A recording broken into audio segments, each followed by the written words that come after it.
महायुतीचं खातेवाटप झाल्यानंतर आता महायुतीच्या मंत्र्यांमध्ये पालकमंत्री पदासाठी जोरदार चढाओढ पाहायला मिळत आहे। यात प्रामुख्याने पुणे, ठाणे, रायगड, सातारा, नाशिक असे काही महत्त्वाचे जिल्हे आहेत। भाजपच्या आमदारांची संख्या जास्त असल्याने भाजपचे आमदार महायुतीमध्ये आपला दबाव गट तयार करत असल्याचं दिसून येतं। भाजपने पुणे जिल्ह्यात जसं अजितदादा पवार यांच्यावर डाव टाकण्याचा प्रयत्न केला होता, त्याचप्रमाणे ठाणे जिल्ह्यात भाजप एकनाथ शिंदे यांना चेकमेट देण्याचा प्रयत्न करत आहे। आणि तो कसा हे जाणून घेऊयात या व्हिडिओच्या माध्यमातून। नमस्कार, मी किशोर बलकवडे आणि आपण पाहतात विषयच वेगळा। विधानसभा निवडणुकीचे निकाल लागल्यानंतर महायुतीला खातेवाटप करण्यास जवळजवळ तब्बल 1 महिना लागल्याचं दिसलं। यात नाराजी नाट्य हे प्रमाणापेक्षा जास्त रंगताना दिसून आलं आणि खातेवाटपाला उशीर होण्याचं हेच मुख्य कारण आहे। मंत्र्यांचं खातेवाटप झाल्यानंतर आता महायुतीच्या याच मंत्र्यांमध्ये पालकमंत्री पदासाठी परत पुन्हा जोरदार चढाओढ सुरू झाल्याचं दिसत आहे। आतापर्यंतचा इतिहास पाहिला तर ठाण्याचं पालकमंत्रीपद हे शिवसेनेकडेच असायचं किंवा आतापर्यंत राहिलं आहे, पण यावेळेस भाजप सुद्धा ठाण्याच्या पालकमंत्रीपदासाठी आग्रही आहे। ठाण्याचं पालकमंत्रीपद हे आपल्याकडे ठेवण्यात एकनाथ शिंदेंना त्यांच्याच बालेकिल्ल्यात शह देण्याचा भाजपचा डाव आहे, एकंदर या प्रकारावरून दिसून येत आहे। ठाण्यात शिवसेनेचे 6 आणि भाजपचे 9 आमदार आहेत।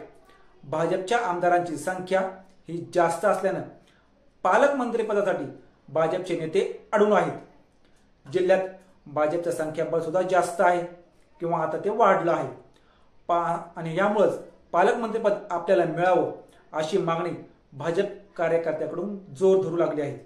यात भाजपचे आमदार गणेश नाईक यांना मंत्रिपद मिळालं, त्यामुळे ते पालकमंत्री पदाच्या शर्यतीत आहेतच। कार्यकर्त्यांमध्ये ते राज्याच्या राजकारणात विधानसभा निवडणूक निकाल लागल्यानंतर अजितदादांनी भाजपला मुख्यमंत्री पदासाठी पाठिंबा दिला होता। त्यानंतर आता भाजपचे गणेशदादा नाईक हे थेट शिंदे यांच्या बालेकिल्ल्यात जाऊन त्यांच्याकडे असणारं पालकमंत्रीपद आपल्याकडे खेचून आणून शिंदेंना चेकमेट देणार का याकडे सर्वांचं लक्ष लागलं आहे। गणेश नाईक हे भाजपकडून ठाणे जिल्हा पालकमंत्री होण्याचे प्रमुख दावेदार का आहेत ते पण जाणून घेऊयात। शिवसेना, त्यानंतर राष्ट्रवादी, मग भाजप असा राजकीय प्रवास करणारे गणेश नाईक आता महायुतीमधील सर्वात ज्येष्ठ मंत्री आहेत। 1995 मध्ये ते पहिल्यांदा मंत्री झाले होते, तेव्हा त्यांच्याकडे वन मंत्रालयाची जबाबदारी देण्यात आली होती। आता पुन्हा एकदा त्यांच्याकडे वनमंत्री पदाचीच जबाबदारी देण्यात आली आहे। शिवसेना सत्तेत असताना ठाण्याचं पालकमंत्रीपद हे कायम शिवसेनेकडेच राहिलेलं आहे। तर दुसरीकडे गणेश नाईक यांच्याबद्दलही एक योगायोग आहे आणि तो कायम पाहायला मिळाला।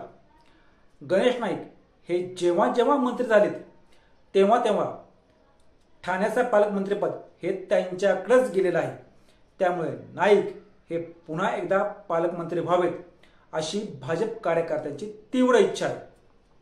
वनमंत्री झालेले गणेश नाईक पालकमंत्री होणार की उपमुख्यमंत्री झालेल्या एकनाथ शिंदे यांच्याकडे पुन्हा पालकमंत्री पद जाणार हे पाहणं आता उत्सुकतेत राहणार आहे। असेच नवनवीन व्हिडिओ पाहण्यासाठी आमच्या चॅनलला सबस्क्राईब करून व्हिडिओला लाईक करायला विसरू नका।